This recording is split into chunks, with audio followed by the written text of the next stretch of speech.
Hey guys, Fragner22 here, and welcome back to another installment of Saturday Night Movie Drive-In.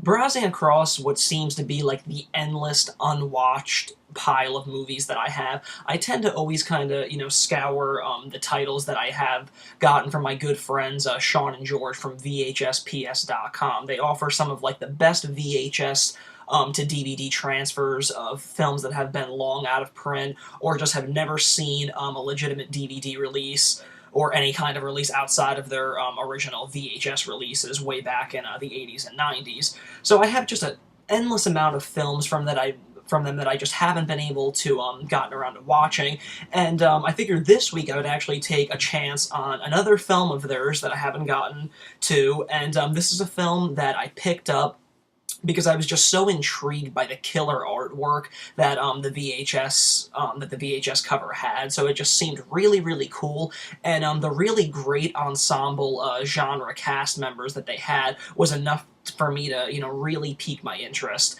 So this week we're going to be taking a look at 1985's Savage Dawn. Now this film, as I had mentioned, has a really, really great array of ensemble genre cast members, starring the likes of George Kennedy, Richard Lynch, Karen Black, William Forsythe, and Lance Henriksen. If that's not enough genre madness for you, then I don't know what you're really interested in. Now, Savage Dawn tells the story of a desert Arizona town, and a group of motorcycle maniacs by the name of the Savages come in and just start tearing shit apart. So it isn't until Lance Henriksen's character, who's named none other than Stryker, because of course in the 80s you had to have some really badass name that really, counteracted a gang by the name of, like, the Savages. So Stryker comes into town to meet up with some old friends, George Kennedy and his two kids. So he comes in at, of course, the wrong place and the wrong time while these motorcycle maniacs are tearing shit up. So it isn't until that these gang of maniacs begin killing off his friends that Stryker becomes really heated and sees a reason to really open up his own war on these savages. So, as I had mentioned, this is definitely a film that, from this killer box art, the great list of genre actors that I mentioned starring in this just seems like a remedy for a really good midnight movie, and that's exactly what I thought I was getting myself into. I mean, the plot sounds really kick-ass, the actors seem great, the artwork just really lure me in and seal the deal for me, and then I popped it in and decided to dedicate 102 minutes of my time to seeing what Savage Dawn was all about. Sadly, it misses the mark in a really bad way, because it's just one of those things where, like many of us during, the VHS boom, we took so many chances on films that would just lured us in from the VHS cover alone, and then, of course, when you turn over the backside, sometimes even sounded more intriguing, so we were really lured in. And Savage Dawn is just one of those great cases where they were almost there making, what seems to be a real diamond in the rough, but then it isn't until you view it that you realize it really wasn't all that it was cracked up to be. Now, my main gripe with this is that, of course, I kind of got ahead of myself just seeing that, like, so many great people, were in this film, and I thought that alone was enough to, make it something better than your average, VHS, throw on the racks, kind of throwaway, exploitation film. But the thing that, kind of kills it is the story itself is pretty weak, and I thought, how can a story about motorcycle maniacs, attacking a town and kind of causing chaos could fail, but it fails pretty badly. I mean, the violence isn't really anything to rave about. There isn't really anything, of an exploitative nature that really goes to an extreme, and I mean that in the sense of violence and nudity and sex. I mean, everything more or less is pretty tame in this movie, and that's kind of a letdown considering that, it's a gang called the Savages. You'd think that they would be pretty reckless and pretty crazy. So that was a major thing that killed me. There's no real action or any real gore or, nudity and stuff that, enough that really can draw you in enough to, make whatever else is going on in the movie okay, it doesn't, like, cool the bird anymore. Another thing that really bummed me out is that as you're watching the opening credits, you can notice that Lance Henriksen is he's posted last in the credits, and he's not even listed on the on the box cover as a star in the movie, which is kind of bizarre to me considering he's hailed as like the hero in the film.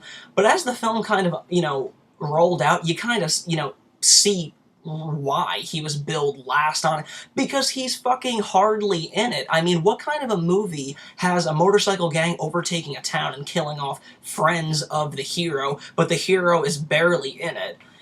And the thing that really sucks about it is that when Lance Henriksen is actually on it, he begins getting into, like, bouts with, members of the Savages. The fight sequences in this film are so lame. It's like all these actors didn't know what they were doing. Like, it's the worst kind of fake fighting ever. Like, I don't even, like, I would like to personally beat the shit out of the fight choreographer on this film if they could even afforded one, because by the looks of it, it doesn't look like that at all. But, the fights in this are just something that you kind of look forward to, because you expect Stryker to kind of beat the shit out of William Forsythe, who is, the head honcho of the Savages, but that's not what you get. And of course, every single battle has like 25 members of the biker gang surrounding Stryker, but of course they attack him one at a time, so Stryker can easily, like, hand their asses back to them. Like, wouldn't it have made more sense for maybe, like, 5, 10 guys to attack him at a time so that he could get kind of overpowered? No, but they don't exactly think like that. The only really standout moment in any of the fight sequences in it is during, one of these times where, like, an individual member of the Savages attacks Stryker, and there's one particular gang member that attacks him, and Stryker sees a rattlesnake on the desert ground and decides to pick it up and then just throw it right at the neck, like fangs out on the guy. So I thought that was actually really, really cool. Another one is just a really quick moment where there's, like, a biker gang who's kind of a cross-dresser and very feminine, so it kind of makes you scratch your head as to why the Savages would even let this guy into their biker gang, but he's one of the most annoying characters in the movie, so it's really pleasing to see that Stryker sneaks up behind him and actually takes, a line of barbed wire and just starts scraping it over his neck and just, like, slicing his throat. So that was pretty cool. It could have been a little bit gorier, but still, at this point in the game, I'll take what I could get with Savage Dawn. Another, like, thing that really kills it for me, and I know I keep, treading on the subject of this genre cast, but that's it's the thing that really draws you in, especially nowadays, now that you kind of look back on a film like this retrospectively and see all these really great, genre names like William Forsythe and Karen Black and stuff, is that so many of these actors' talents and their appearances in this film are so wasted. I mean, George Kennedy, Naked Gun, Creepshow 2, Cool Hand Luke, he is so wasted in it. He plays Tick, who is Stryker's friend, who he's going to see, and he's so wasted in it. I mean, he has, like, no dialogue. He's like a bump on a log the whole time. And then finally, when he's killed, you're obviously supposed to have some sympathy because it's like, oh, they killed the best friend. They killed the main character's best friend. We should feel bad.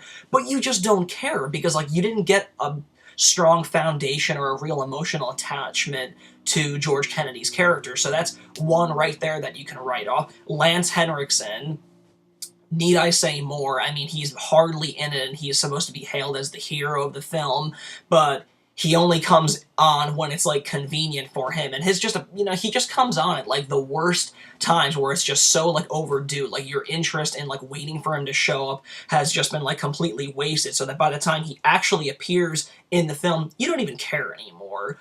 Karen Black and William Forsythe, really seem like they were having the most fun in the movie, because it basically the film may have been just about their two characters alone, because William Forsythe steals the show completely. I mean, he has more screen time and more dialogue as the villain than any other cast member. So, I mean, you can see that he's having, like, a really good time in it. Karen Black is just basically playing Mother Firefly. She's like a beer wench in, like, the local bar, and she just wants out of the town, and then once the biker gang comes in, she sees, like, the Savages as her way out, so she pleads with William Forsythe's character to, like, let her join them and stuff, so she basically, double crosses her town, so she joins up with them. But the most surprising of turns is, yet again, another wasted, genre talent was Richard Lynch. Going into this, I actually thought that Richard Lynch was going to be the villain of the gang, but it turns out he's actually a preacher and the mayor of the town. But he's so wasted yet again. Zero dialogue. His presence in it is just so wasteful. Like, you could have easily just written that character out. There's nothing, he doesn't contribute really anything to the story whatsoever. There's the only thing that they use him for is when the Savages commandeer a tank and really just, like, overtake the town and, like, anarchy totally lets loose. That one female member of the gang basically seduces the preacher and, seduces the preacher into having sex with her completely willingly. So then once this act of, like, the sex is done, which you don't see anything, like, it's about to start, and they cut to violence outside, and then it cuts back, and William Forsythe and some other gang members come down and see that, like, the preacher did that, so they basically, like, corrupted the preacher and stuff, but it's, like, bullshit, dude. I mean, like, at that point, it's, like, just be happy that, like, Richard Lynch wasn't doing it with, like, a little boy or something, but, they do that to just kind of, like, corrupt the preacher while they're, like, causing all this violence and destruction to the town, but... And then the worst payoff about this film in general is that once the film is, coming to the climax and Stryker manages to, like, take out and, like, kill William Forsythe's character, the film could easily just end right there. It's done, get me out. But no, they have to tag on this extra 10-minute ending, like, the following day, where, like, 3 surviving members of the Savages are on the run and Stryker is after them, and they end up at this, like, plant, and there's just some more lame fighting that just looks really, really terrible and laughable, and Stryker ends up killing all 3 of them. Adds nothing to the story. Like, there was no reason why you randomly had to have 3 of the most annoying members of the gang that weren't even, like, head people in the gang. Just 3 annoying members of the Savages. They got away, and there just had to be, like, some more added cheesy fighting onto the end of the film, which was just completely wasteful, and I just really wish that the movie would have ended 10 times sooner.